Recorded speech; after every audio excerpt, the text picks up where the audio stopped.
Hello, friends. Welcome back to the channel. Today, we're diving into one of the most fascinating topics about human relationships, how men and women experience love differently. It's something that has intrigued philosophers, scientists, poets, and everyday people for centuries. And yet, despite all our progress as a society, this question remains timeless. Why do men and women often seem to approach love so differently? But here's the thing. Understanding these differences isn't just academic, it's practical. Whether you're single, dating, married, or navigating any kind of relationship, knowing how biology, culture, and psychology shape our experiences of love can transform your connections. So grab your coffee, settle in, and let's unpack this together. I want to make this interactive too. As we go through the speech, I'll ask questions along the way. Questions I encourage you to think about and share your thoughts in the comments below. Ready? Let's get started. The origins of love, from ancient myths to evolutionary roots. Historical context, love across cultures and time periods. To understand how men and women experience love differently, we need to start at the beginning, literally. In ancient Greece, love wasn't seen as a singular emotion. It was divided into multiple forms. For example, eros, passionate, physical attraction, the fiery spark many associate with falling in love. Philia, deep friendship and loyalty. Agape, selfless, unconditional devotion. These distinctions were particularly important because they acknowledged that men and women might prioritize different aspects of love based on societal roles. Men were often celebrated for their pursuit of eros, while women were expected to embody agape, self-sacrifice, and nurturing. Fast forward to medieval Europe, where courtly love became popular. This idealized form of romance placed women on pedestals, with knights pledging eternal devotion. But here's the catch. Courtly love was more performance than reality. Real-life marriages during that time were often arranged for political or economic reasons. Not exactly the stuff of fairy tales. Now let's zoom ahead to modern times. While romantic ideals have evolved, cultural expectations still linger. Think about it. Even now, women are often praised for being emotional caretakers, while men are encouraged to be stoic providers. These stereotypes influence how each gender approaches love, even if subconsciously. Question number 1. So, here's my first question for you. Do you think traditional gender roles still impact how men and women express love today? Share your thoughts in the comments. I'd love to hear what you think. The science behind love, biology, hormones, and brain chemistry. Biological differences, nature versus nurture. While history gives us context, science provides insight into why men and women experience love differently on a biological level. Here's where things get really interesting. When someone falls in love, their brain releases a cocktail of chemicals. Dopamine, the feel-good neurotransmitter responsible for pleasure and reward. Oxytocin, often called the cuddle hormone, it promotes bonding and trust.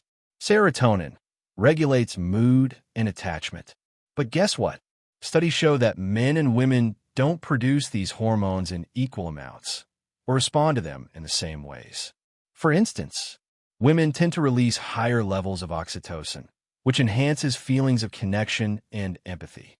This could explain why women often emphasize emotional intimacy in relationships. Men, on the other hand, may experience spikes in testosterone when pursuing romantic interests. This hormone is linked to competitiveness and assertiveness, which could influence how men initiate relationships. Another factor is attachment theory.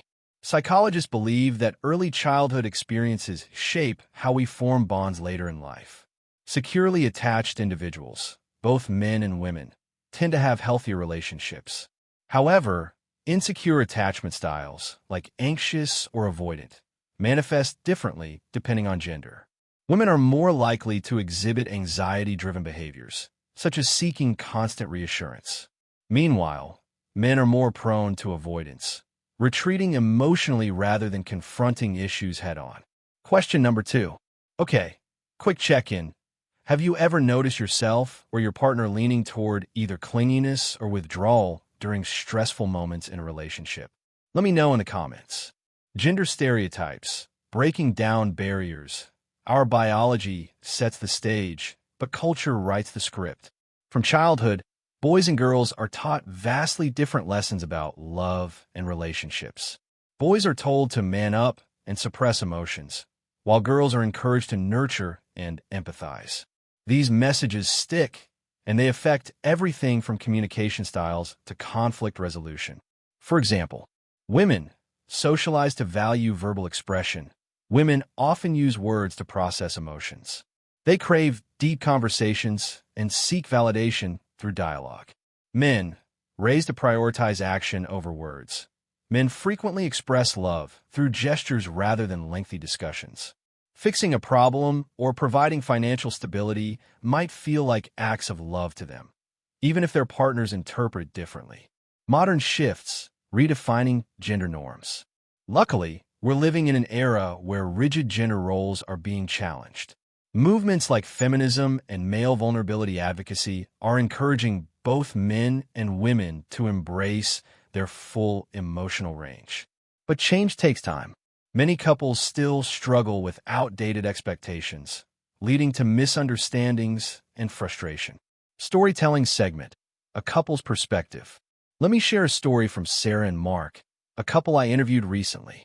Sarah described feeling hurt because Mark rarely initiated deep talks. To her, silence felt like disinterest. Mark, however, explained that he didn't know how to articulate his feelings. He cared deeply but didn't know how to say it. Once they realized their communication styles differed due to upbringing, they worked together to bridge the gap. Now, Sarah shares her thoughts openly, while Mark listens attentively without feeling pressured to respond immediately. Question number 3. What about you? Have you ever had a misunderstanding with a partner because of different communication styles? Drop your story in the comments. I bet others will relate. Empathy over assumptions. One of the biggest takeaways from understanding these differences is this: empathy matters more than assumptions. Instead of jumping to conclusions about your partner's behavior, try to see things from their perspective. Ask questions like, what does love mean to you? How do you prefer to receive affection? What makes you feel valued? Communication strategies. Here are some actionable tips for improving communication between men and women. 1. Active listening. Focus on truly hearing your partner, not just waiting for your turn to speak. 2. Nonverbal cues. Pay attention to body language, tone, and facial expressions. They reveal a lot. 3. Scheduled check-ins. Set aside regular times to discuss feelings and concerns without distractions. Building trust and intimacy. Trust is built through small, consistent actions. For women, this might mean feeling heard and supported. For men, it could involve having their efforts acknowledged. Both genders thrive on reciprocity, giving and receiving love in balanced ways.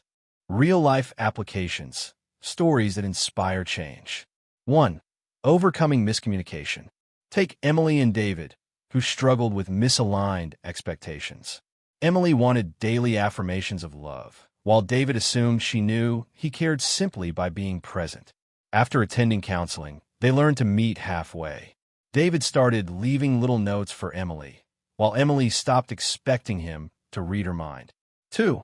Navigating conflict. Then there's Maria and John, whose arguments often escalated into shouting matches. Through therapy, they discovered that Maria needed space to cool down before discussing issues, while John preferred addressing problems immediately. By respecting each other's needs, they found a middle ground that worked for both. Navigating modern challenges. Technology adds another layer of complexity to relationships. Swiping apps, social media comparisons, and instant messaging have reshaped how we connect, but not always for the better. Men and women alike face pressure to present perfect versions of themselves online, creating unrealistic standards for real-life relationships. Final thoughts. Despite these challenges, love remains humanity's greatest gift. Yes, men and women experience it differently, but those differences enrich our lives. When we learn to appreciate and adapt to each other's perspectives, we create partnerships that stand the test of time. Thank you so much for joining me on this journey through love, gender, and human connection. Before you leave, I want you to reflect on one final question. What's one thing you've learned about yourself or your partner after watching this video? Share your answer in the comments. I promise someone else will benefit from hearing it. If you enjoyed this discussion, please give it a thumbs up, subscribe for more content like this, and hit that notification bell. Until next time, keep loving boldly and bravely. You got this.